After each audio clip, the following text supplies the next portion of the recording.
Eric Burgess here with Music Marketing TV. Today we're looking at Paragon by Nugen Audio, and we're going to be looking at some of the transitions you can do with it. Paragon is an impulse response reverb, but it's a bit different than what you would normally think of when you think of impulse responses. It's different because it has these reverb models, and then whenever you make a change to the parameters, it will change the impulse response. So I did that kind of fast, but just look at this. Here is this particular impulse response that's been computed. And then if we come in here and we change like the decay, for example, it changes here too, and you get an entirely new sound. Because of this, you get the advantages of an impulse response reverb, the authenticity that it brings to it, along with the advantages of the algorithmic reverb, the flexibility and the ability to really just go in there and change the core of how it works instead of sort of just treating it with just post-processing. So let me just give you a quick demonstration, and then I want to move into transitions because we've already done a video on Paragon when it launched, but there's been some significant updates that allow for some pretty creative effects. And there's also been some new controls. So for example, this mic distance is new and it is freaking amazing. So let's just dive right in. So here is the sound. I'm going to choose the reverb model car because algorithmic reverbs, I just have trouble getting those intimate, especially with drums. I find that I really like impulse response reverbs typically on those over algorithmic ones. They just struggle with the shorter delay times. So we're going to use car, and I'm going to go with a shorter decay, and we're just going to go ahead and play this as some clarinets. We'll solo them out. And that's what it sounds like. Let's give it a bit of a boost here. We could go for a longer decay. So that is with something like car, but I want to do something that's a bit more echoey, because in the context of the track, there's this piano going and these clarinets sort of come in and out.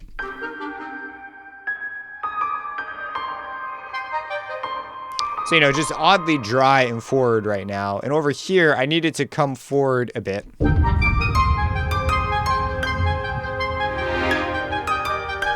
And I'd like to just sort of massage this into the track with Paragon and using the transitions. So one of the big updates that happened was, first, we've been given this mic distance. So just to give you an idea, this is like mic distance 0, very close. I'm actually going to reduce it a bit. No boosting here. That's close, and then here it is far away.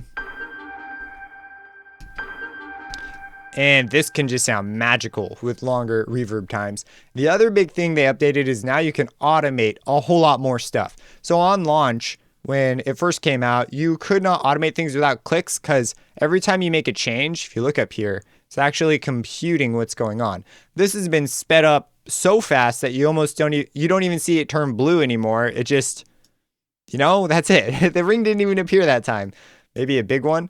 So that's the first change. Really, really sped up. But the automation wise, you can now automate a lot of things. There's a few things you can't automate yet that I hope will be added soon. Like, for example, the mic distance. Like, oh my goodness. Could you imagine being able to move that around? But right now, it's not available, at least not in what I've been doing. But you can automate these things now very smoothly. So you can take advantage of the authenticity it brings to it while getting that power that you want, that an algorithmic would bring to the table. So I'm going to go ahead and create a selection here from here to here.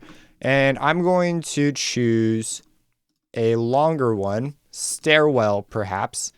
And you could see your reverb time up here. I'm going to go quite long, something in the neighborhood of maybe several seconds. And so let's see if we can find one that does a bit longer than that. Perhaps church or chamber will do that for us. Yeah, there we go. A few seconds. Yeah, really long. Let's find a nice middle ground.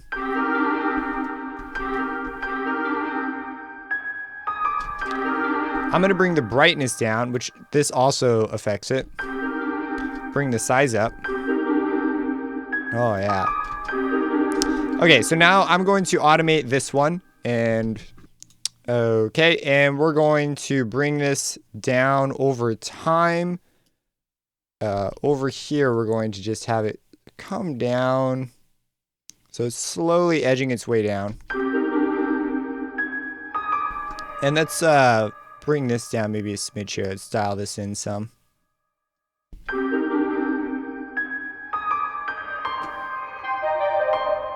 And I also want to affect the brightness, and let's level this a bit better. It's gonna sit back there in the background some.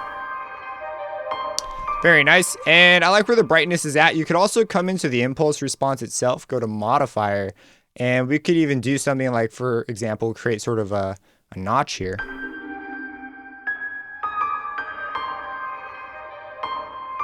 Might be a little much. Something like that. And we're going to come back over to main, and now I'm going to automate the brightness up over time, so that when we reach this section where the clarinet has a bit more of a forward line, that it's actually up there. And so I'm going to just really quick do that. We'll bring in an automation clip here, and we will just smidge it on up over time. Again, this is something you could not do before, and now it is completely within the realm of possibilities.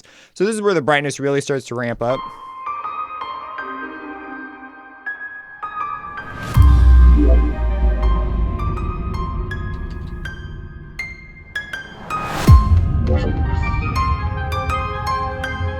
Maybe a smidge more here. Let's just hear where we want the end result to be. That's pretty nice.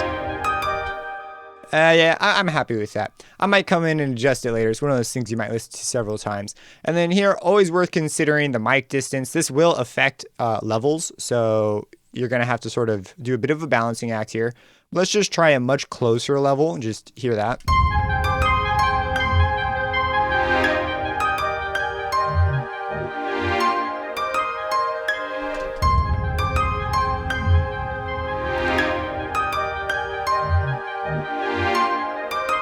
Maybe something right there. Let's hear how it sounds at the beginning, so we didn't change this balance. That's perfect. So we just, that's pretty much the process. You push it into the back, sort of massage things around, and then from here you could sort of begin to play with things. For example, the stereo width is another one that's new here, and we can make it really wide at the beginning. Really off to the sides if we really want to. I actually am pretty happy with where it's at now. I thought it was control click to you have to click on the actual slider. Don't click on the names, click on the slider. But what we could do is we could have this be a bit wider and then just tighten it back in right there at the end. So let's go ahead and automate this. And let's see here. We've got it popped up down here. We can have it start off a smidge wider. Yeah, something like that. And then we just bring it down over time. And we want this to end. Wow, that's on the money. 100%. Holy cow. Talk about that.